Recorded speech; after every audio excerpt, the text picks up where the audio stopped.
Can I just say something before you get started? Been a while since the Big Three's been together, you know. Yo, Matty! Having some fun now, aren't we? We gotta get one of those illustrated manuals. Help me. I'm sorry. Out. I'm going. Go! I'd know that slam anywhere. Cause we met on the way. Hello? Pants, where's the fire escape? Oh, forget I said that. Is this yours? No, it couldn't didn't be. get one. No. It's probably Glenn's. And remember, I came in and I said, I was so pissed. And I said, we got to do something. We got to do something. We can't let this go by. And the Emmys were on a Sunday. And Monday I came in and I wrote that thing. You guys did a scene about David Addison's mother being in the hospital. That's right. You think she's gonna be able to pull through with some encouragement? Oh, that's great. Doc, don't worry about it. 16 nominations, kid. We can't lose. It's in the bag. Tuesday night, there it was. The show was dedicated to his mother, because the idea being that the fact that we didn't get any Emmys killed her. The network they'd get incredibly upset. I remember, he's a very dear guy, this guy Lou Ehrlich, who was running the network, came over one day and he closed the door to my office and he started to scream. And he screamed for like 20 minutes. And at one point he said, if you don't get this thing under control, I'm gonna take an Uzi. Uzis were very popular back then. I'm gonna take an Uzi, I'm gonna shove it down your throat, I'm gonna pull the trigger, I'm gonna keep pulling the trigger until the thing is empty. There's gonna be blood all over this office. I'm telling you, you gotta get this thing under control. And he walked to the door of my office and he turned and went, but don't change anything. And then he left. And that was sort of the network attitude. Don't tell me you haven't considered the consequences of a day going by without a little angry banter between us. We're talking serious damage to our relationship, to office morale, to February sweeps. We prep from the same bureau. With the same story. Looking for the same thing. Either somebody's lying or the writers just Xerox the other scene. It wasn't about, here are the pages, let's figure out what the scene is. It was their job to capture the scene. It was their job to deliver the scene. So it was my job to give them a scene that was actable and that was believable and it was funny and true to the characters. And sometimes that came very, very, very, very late. Cybill, I think, suffered a lot more than Bruce in this regard. How did I suffer? Well, it's suffering the fact you'd say, Glenn, I can't work this way. And, you know, I said that? Oh, constantly. Oh, Which was not an unreasonable... I just had to take a little nap before I had to learn the lines, 11 pages, that everybody was waiting for us to go on the tow car. Not an unreasonable thing to say. Well, it's so good to see you all back safe and sound.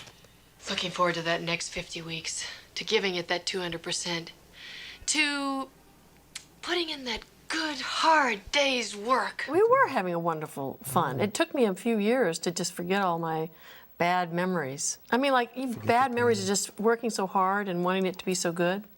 But now I see it, it makes me laugh a lot. Me too.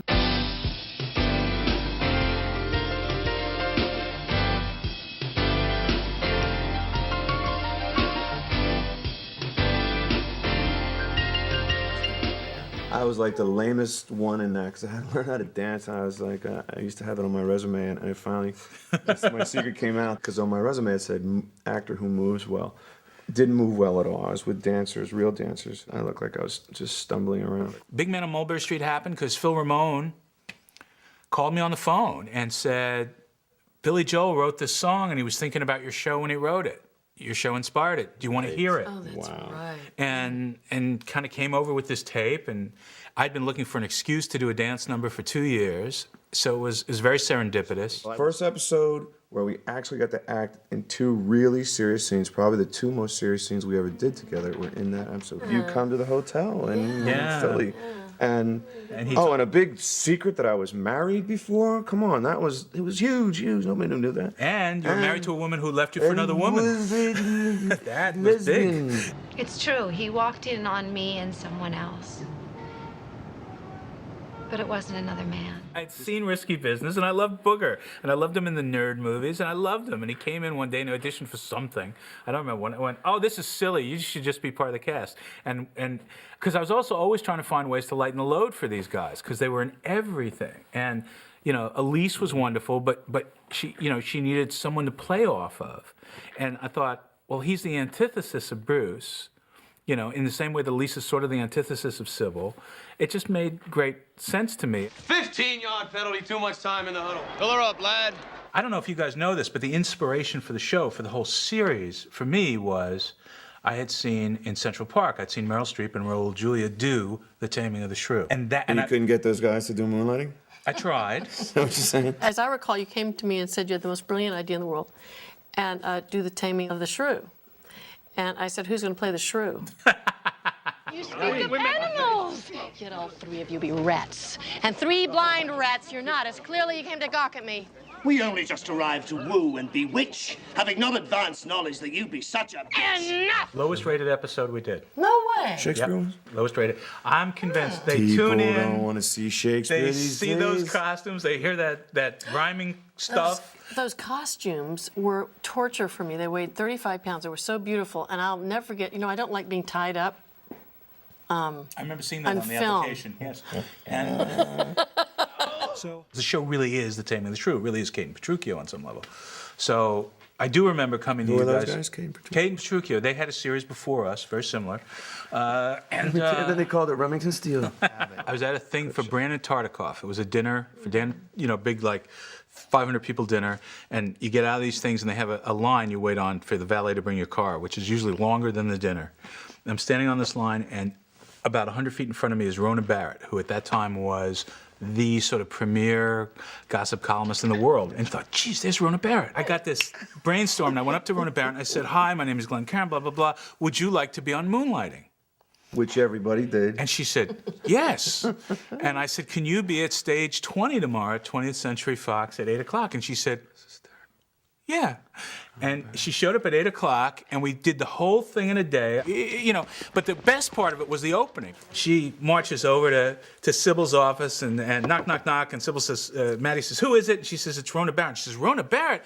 She opens the door and she says, oh my gosh, you have a camera crew. And she closes the door. And we were getting a lot of letters about, we would diffuse sometimes when we shot Cybill. Jerry Finneman, who's a wonderful cinematographer, was also a very sort of classical cinematographer and felt very strongly about how one presented a leading lady. And we were getting a lot of letters about it. Some people loved it, some people hated it. So I wrote this joke, and Cybill was a great sport. She closes the door. She says, I'll be back in a minute. She comes back, and I think she literally holds up like a screen door. And she says, something like that. She says, I'm ready now. I love the And that's how we went out. Don't you have something else to say? New episode next Tuesday. Right attitude, wrong position. Get to the meat of the stuff. Get to it. The meat's right The here, sex. honey. The sex. My thought exactly. You praying? You lose something? How'd you finally come to your senses? This episode where I'm in love with Maddie Hayes. I go over her house. It's raining. We're on it's a a great sound moment. stage. I'm coming there finally to tell her I love her and please take me back.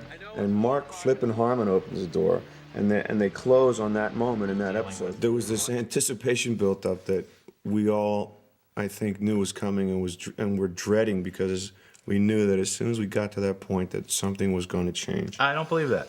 I still, to this day, I don't believe it that. either. I have to say, I don't believe it.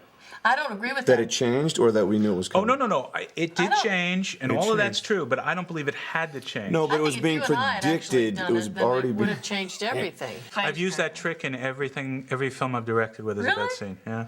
Oh. Yeah. Standing up instead of lying down. Yeah. Just put the bed on its side, and people just look more attractive when gravity's working for them instead of against them. It's hard to keep track of what's really happening when you're doing it. That was my experience with the incredible reviews and everything that happened. I wish I could have just relaxed a little more and enjoyed it more because I really am enjoying it now, watching it. There was never any time, it was going by so fast, there was never any time to ever stop and say, hey, this is really cool. And I remember a couple people saying that to me and saying, try and pay attention. At one point, I said to Bruce, if our kids are looking at this stuff when they're in college and it still makes them laugh, that's really all I really care about. That's the mark I want to hit. Anyway, there you have it. Hold on. Is that it? No, I gotta don't say think one that's thing. all. So I don't want to have this chance again, and since we're all sitting here, I just want to say this. Because Cybill Shepherd got pregnant, I got to do the first Die Hard, and we all know how that turned out. And honey, thanks for having sex. Well, those twins. Those twins are 17 years They're old. 18 years Oh my old, and this is my 35th was a year while back. in show business. A while back, 35 And years. it was. But that's how it happened. I don't mean, the know. I don't know how we serendipity did of all these things. Want to have the blanket? We'll figure that out when we get to your place. Yeah. Thanks.